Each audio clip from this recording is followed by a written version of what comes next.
It is with great pride that I participate in this ceremony of the American University, sponsored by the Methodist Church, founded by Bishop John Fletcher Hurst, and first opened by President Woodrow Wilson in 1914.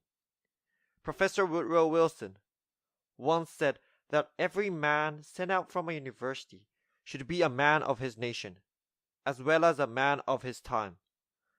And I'm confident that men and women who carry the honor of graduating from this institution will continue to give from their lives, from their talents, a high measure of public service and public support. There are few earthly things more beautiful than a university, wrote John Masefield in his tribute to English universities, and his words are equal. He did not refer to spires and towers, to campus greens, ivied walls.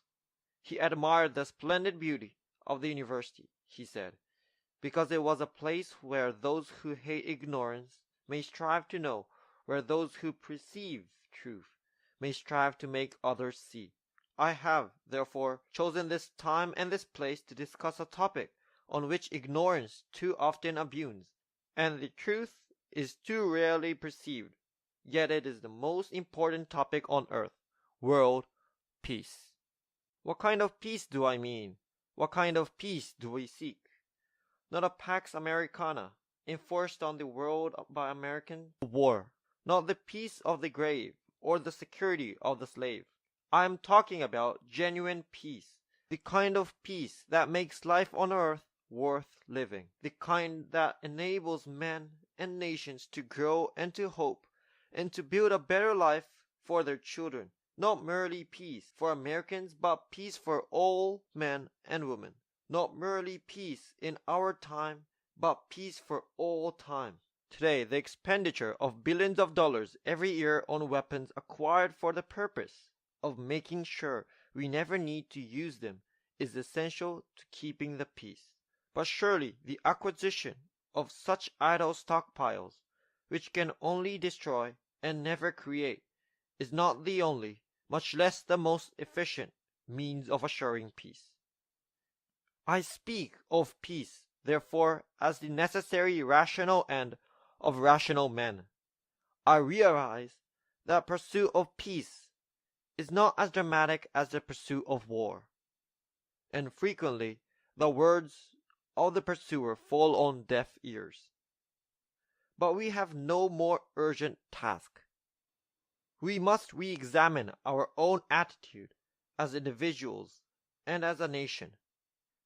And every graduate of this school, every thoughtful citizen who despairs of war and wishes to bring peace, should begin by looking inward, by examining his own attitude toward the possibilities of peace. First, let us examine our attitude toward peace itself. Too many of us think it is impossible. Too many think it unreal. But that is a dangerous, defeatist belief. It leads to the conclusion that war is inevitable, that mankind is doomed, that we are gripped by forces we cannot control. We need not accept that view. Our problems are man-made, therefore they can be solved by man. And man can be as big as he wants. No problem of human destiny is beyond human beings. Man's reason and spirit have often solved the seemingly unsolvable, and we believe they can do it again. I'm not referring to the absolute, infinite concept of peace and goodwill of which some fantasies and fanatics dream. I do not deny the value of hopes and dreams, but we merely invite discouragement and incredulity by making that our only and immediate goal. Let us focus instead on a more practical, more attainable peace based not on a sudden revolution in human nature, but on a gradual evolution in human institutions, on a series of concrete actions and effective agreements, which are in the interest of all concerned. There is no single simple key to this peace, no grand or magic formula to be adopted by one or two powers. Genuine peace must be the product of many nations, the sum of many acts. It must be dynamic, not static, changing to meet the challenge of each new generation. For peace is a process, a way of solving problems. With such a peace, there will still be quarrels and conflicting interests, as there are within families and nations. World peace, like community peace, does not require that each man love his neighbor. It requires only that they live together in mutual tolerance, submitting their disputes to a just and peaceful settlement. And history teaches us that enmities between nations as between individuals do not last forever.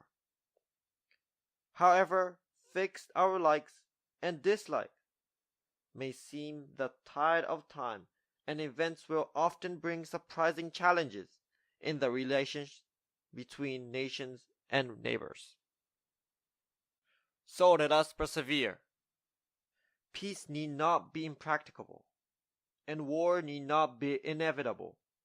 By defining our goal more clearly, by making it seem more manageable and less remote, we can help all peoples to see it, to draw hope from it, and to move irresistibly toward it.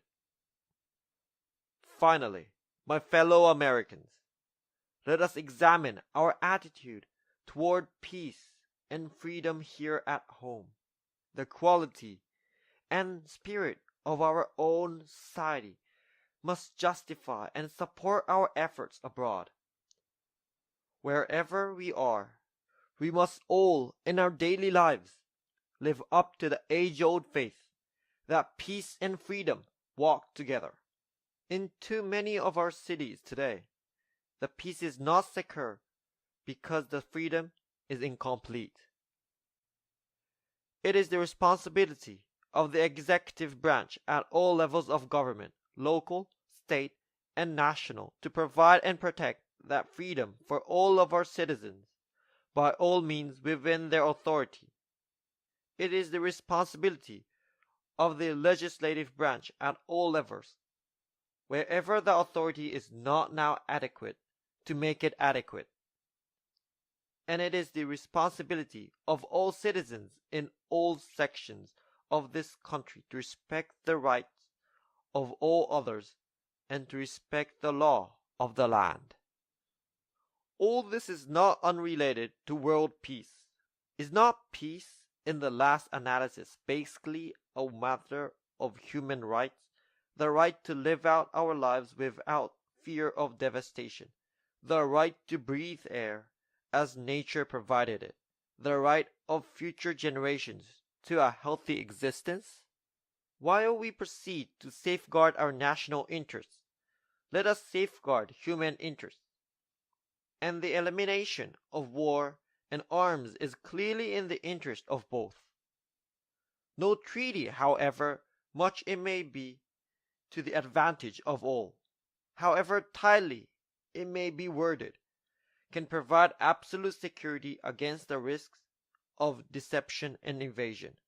But it can, if it is sufficiently effective in its enforcement, and if it is sufficiently in the interests of its signers, offer far more security and far fewer risks than an unabated, uncontrolled, unpredictable arms race.